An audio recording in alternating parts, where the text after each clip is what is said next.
बृहस्पति देव की व्रत कथा। जय विष्णु भगवान की जय। ओम ब्रह्म बृहस्पतये नमः। ओम ग्राम ग्रीम ग्रौम सह गुरुवे नमः। यह इनका मूल मंत्र है। चलिए कथा शुरू करते हैं। बृहस्पतिवार की व्रत कथा। भारतवर्ष में एक राजा राज्य करता था। वह बड़ा प्रतापी और दानी था। वह नित्य गरीबों और ब्राह्मणों की सहायता करता था। यह बात उसकी रानी को अच्छी नहीं लगती थी। वह न गरीबों को दान देती थी, न ही भगवान का पूजन करती थी और राजा को भी दान देने से मना किया करती थी। एक दिन राजा शिकार खेलने वन को गए थे तो रानी महल में अकेली थी। उसी समय बृहस्पति देव साधु के वेश में राजा के महल में आए। भिक्षा के लिए गए और भिक्षा मांगी। रानी ने भिक्षा देने से इनकार किया और कहा, हे साधु महाराज, मैं तो दान पुण्य से तंग आ गई हूँ। मेरा पति सारा धन लुटाता रहता है। मेरी इच्छा है कि हमारा सारा धन नष्ट हो जाए और फिर न रहेगा बांस और न बजेगी बांसुरी। साधु ने कहा, देवी तुम तो बड़ी अजीब हो। धन संतान तो सभी चाहते हैं, पुत्र और लक्ष्मी तो पापी के घर भी होने चाहिए। यदि तुम्हारे पास अधिक धन है तो भूखों को भोजन दो, प्यासों के लिए प्याऊ बनवाओ, मुसाफिरों के लिए धर्मशाले खुलवाओ। जो निर्धन अपनी कुंवारी कन्याओं का विवाह नहीं कर सकते उनका विवाह करा दो। ऐसे और कई काम हैं जिनके करने से तुम्हारा यश लोक परलोक में फैलेगा। परंतु रानी पर उपदेश का कोई प्रभाव न पड़ा। वह बोली, महाराज आप मुझे कुछ मत समझाइए। मैं ऐसा धन नहीं चाहती जो हर जगह मैं उसे बांटती फिरूं। साधु ने उत्तर दिया, यदि तुम्हारी ऐसी इच्छा है तो तथास्तु। तुम ऐसा करना कि बृहस्पतिवार को घर लीप कर पीली मिट्टी से अपना सिर धोकर स्नान करना, भट्टी चढ़ाकर कपड़े धोना। ऐसा करने से तुम्हारा आपका सारा धन वैभव नष्ट हो जाएगा। इतना कहकर वह साधु महाराज वहां से अलोप हो गए। जैसे वह साधु कहकर गया था, रानी ने वैसा ही किया। 6 बृहस्पतिवार ही नहीं बीते कि उसका समस्त धन नष्ट हो गया और भोजन के लिए दोनों तरसने लगे, सांसारिक भोगों से दुखी रहने लगे। तब राजा और रानी से कहने लगा कि तुम यहाँ रहो, मैं दूसरे देश में जाऊँ, क्योंकि यहाँ पर मुझे सभी मनुष्य जानते हैं, इसलिए मैं कोई ऐसा कार्य नहीं कर सकता। देश चोरी परदेश भीख बराबर है। ऐसा कहकर राजा परदेश चला गया। वहाँ जंगल को जाता, लकड़ी काट कर लाता और शहर में बेचता। इस तरह जीवन व्यतीत करने लगा। एक दिन रानी दुखी होकर जंगल में पेड़ के नीचे आसन जमाकर बैठ गया। वह अपनी दशा को याद करके व्याकुल होने लगा। बृहस्पतिवार का दिन था। एकाएक उसने देखा कि निर्जन वन में एक साधु प्रकट हुआ। वह साधु वेश में स्वयं बृहस्पति देवता थे। लकड़हारे के सामने जाकर बोले, हे लकड़हारे, इस सुनसान जंगल में तू चिंता मग्न क्यों बैठा है? लकड़हारे ने दोनों हाथ जोड़कर प्रणाम किया और उत्तर दिया, महात्मा जी आप सब कुछ जानते हैं, मैं क्या कहूँ?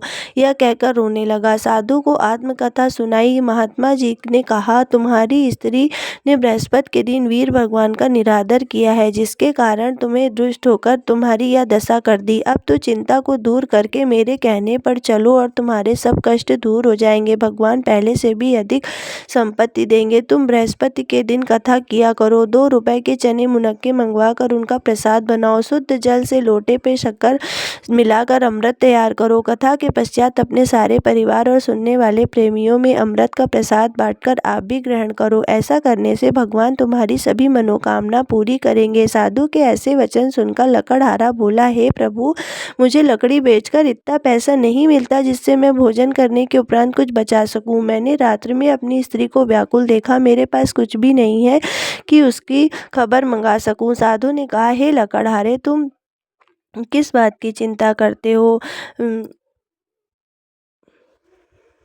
तुम किसी बात की चिंता मत करो। बृहस्पति के दिन तुम रोजाना की तरह लकड़ियां लेकर शहर को जाओ।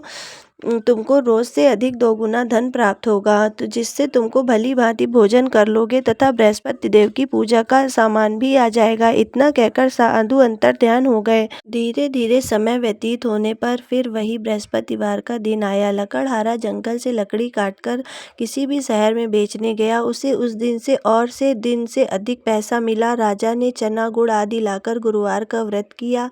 उस दिन उसके सभी कलेश दूर हो गए। परंतु जब दोबारा गुरुवार का दिन आया तो बृहस्पतिवार का व्रत करना भूल गया। इस कारण बृहस्पति भगवान नाराज हो गए। उस दिन से उस नगर के राजा ने विशाल यज्ञ का आयोजन किया था तथा शहर में घोषणा करा दी कि कोई भी मनुष्य अपने घर में भोजन न बनावे, न आग जलावे, समस्त जनता मेरे यहाँ भोजन करने आवे। इस आज्ञा को जो न मानेगा उसको फांसी की सजा दी जाएगी। इस तरह की घोषणा संपूर्ण नगर में करा दी गई।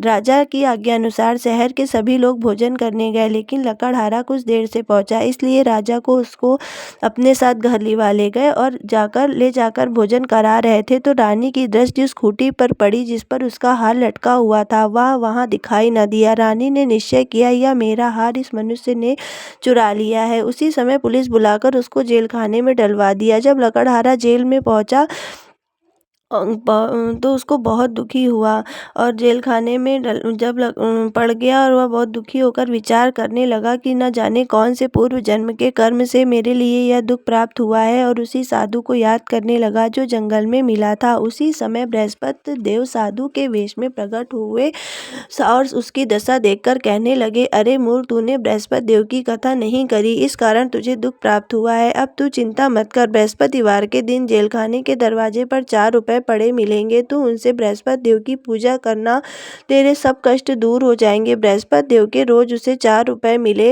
लकड़हारे ने कथा कही। उसी रात्रि को बृहस्पति देव ने उस नगर के राजा को स्वप्न में कहा, हे राजन, तुमने जिस आदमी को जेल खाने में बंद कर दिया है वह निर्दोष है, वह राजा है, उसे छोड़ देना। रानी का हार उसी खूंटी पर लटका है। अगर तू ऐसा नहीं करेगा तो मैं तेरे राज्य को नष्ट कर दूंगा। इस तरह रात्रि के स्वप्न को देखकर राजा प्रातः काल उठा और खूंटी पर हार देकर लकड़हारे को बुलाकर क्षमा मांगी तथा लकड़हारे को योग्य सुंदर वस्त्र आभूषण देकर विदा किया तथा बृहस्पति देव की आज्ञा अनुसार लकड़हारा अपने नगर को चल दिया। जब राजा ने अपने नगर के निकट पहुंचा तो उसे बड़ा आश्चर्य हुआ। नगर में पहले से भी अधिक बाग, तालाब, कुएं तथा बहुत सी धर्मशाला, मंदिर आदि बन गई है। राजा ने पूछा, यह किसका बाग और धर्मशाला है? तब नगर के सब लोग कहने लगे, यह सब मेरी रानी और बांदी के हैं। तो राजा को आश्चर्य हुआ और गुस्सा भी आया। जब रानी ने यह देखा, जब खबर सुनी कि राजा आ रहे हैं तो उसने बांदी से कहा, देखो दासी, यह देखकर राजा हमको इतनी बुरी हालत में छोड़ गए थे, हमारी ऐसी हालत देख वह लौट न जाए, इसलिए तू दरवाजे पर खड़ी हो जा। आज्ञा अनुसार दासी दरवाजे पर खड़ी हो गई और राजा आए तो उन्हें अपने साथ लिवा लाई। तब राजा ने क्रोध करके अपनी रानी से पूछा, यह धन तुम्हें कैसे प्राप्त हुआ? तब उन्होंने कहा, यह सब हमें धन बृहस्पति देव के व्रत के प्रभाव से प्राप्त हुआ है। राजा ने निश्चय किया कि 7 रोज बाद तो सभी बृहस्पति देव का पूजन करते हैं, परंतु मैं रोजाना दिन में 3 बार कहानी कहा करूंगा तथा रोज व्रत किया करूंगा।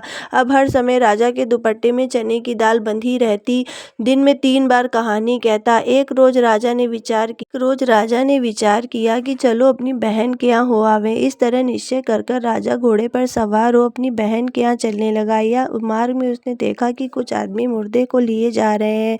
उन्हें रोककर राजा कहने लगा, अरे भाइयों, मेरी कथा सुन लो। तो सब लोग कहते हैं कि हमारा तो आदमी मर गया, उसे इनको अपनी कथा की पड़ी है। लेकिन परंतु कुछ आदमी बोले, अच्छा कहो, हम तुम्हारी कथा भी सुनेंगे। राजा ने दाल निकाली और जब कथा आदि हुई तो मुर्दा हिलने लग गया, और जब कथा समाप्त हो गई तो राम राम करके मनुष्य उठ खड़ा हुआ। आगे मार्ग में उसने एक किसान को हल चलाता मिला। राजा ने उसे देखा और बोला, अरे भाइयों, तूने बृहस्पति देव की कथा सुन लो। किसान बोला, जब तक मैं तेरी कथा सुनूंगा तब तक 4 हरैया खेत जोत लूंगा, जा अपनी कथा किसी और को सुनाना। तब तक इस तरह राजा आगे चलने लगा और राजा के हटते ही बैल पछाड़ खाकर गिर गए और उसके पेट में बड़ी जोर का दर्द होने लगा। उसी समय उसकी माँ रोटी लेकर आई। उससे जब देखा तो अपने पुत्र से सब हाल पूछा। बेटे ने सभी हाल कह दिया तो बुढ़िया दौड़ी दौड़ी घुड़सवार के पास गई और उससे बोली, मैं तेरी कथा सुनूंगी, तो अपनी कथा मेरे खेत पर चलकर ही कहना। राजा ने बुढ़िया के खेत में जाकर कथा कही, जिससे सुनते ही वह बैल उठ खड़े हुए। किसान के पेट का दर्द बंद हो गया।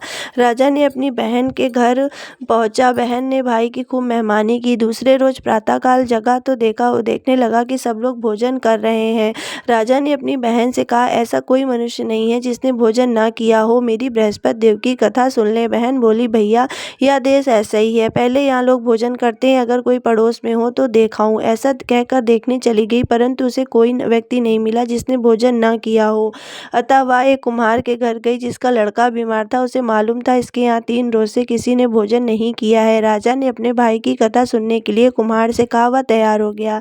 राजा ने जाकर बृहस्पति की कथा कही, सुनकर उसका लड़का ठीक हो गया और अब तो राजा की प्रशंसा होने लगी। एक रोज राजा ने अपनी बहन से कहा, हे बहन, हम अपने घर को जाएंगे, तुम भी तैयार हो जाओ। राजा की बहन ने अपनी सास से कहा। सास ने कहा, हाँ जा, परंतु अपने लड़कों को मत ले जाना, क्योंकि तेरे भाइयों की कोई औलाद नहीं है। बहन ने अपने भैया से कहा, भैया मैं तो चलूंगी, परंतु कोई बालक नहीं जाएगा। राजा बोला, जब कोई बालक नहीं जाएगा तो तुम क्या करोगी? बड़े दुखी मन से राजा ने अपने नगर को लौट आया। राजा ने अपनी रानी से कहा कि हम निर्वंशी राजा है, हमारा मुख देखने का धर्म नहीं है और कुछ भोजन आदि नहीं किया। रानी बोली, हे प्रभु, बृहस्पति देव ने हमें सब कुछ दिया है तो औलाद भी अवश्य देंगे। उसी रात को बृहस्पति देव ने राजा से सपने में कहा, हे राजा, उठ, सभी सोच त्याग दे, तेरी रानी गर्भ से है। राजा की यह बात सुनकर बड़ी खुशी हुई। 9वें महीने उसके गर्भ से सुंदर पुत्र पैदा हुआ। तब राजा बोला, हे रानी, स्त्री बिना भोजन के रह सकती है, परंतु बिना कहे नहीं रह सकती। जब मेरी बहन आवे तुम उसे कुछ मत कहना।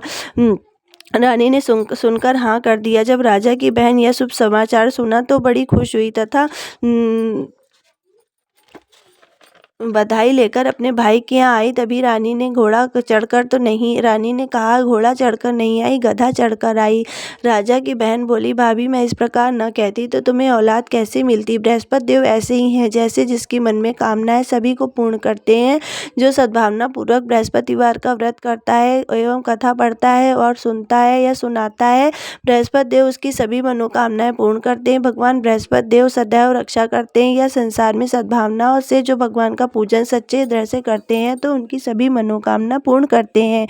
जैसी सच्ची भावना से रानी और राजा ने उनकी कथा का गुणगान किया तो रानी उनकी सभी इच्छा बृहस्पति देव जी ने पूर्ण की। इसीलिए पूर्ण कथा सुनने के बाद प्रसाद लेकर जाना चाहिए, हृदय से उनका मनन करते हुए जयकारा बोलना चाहिए, बोलो बृहस्पति देव की जय। अगर आपको मेरा ये वीडियो पसंद आए तो प्लीज़ इसे लाइक करें, सब्सक्राइब करें और कमेंट करें और ज़्यादा से ज़्यादा शेयर करें। Thank you.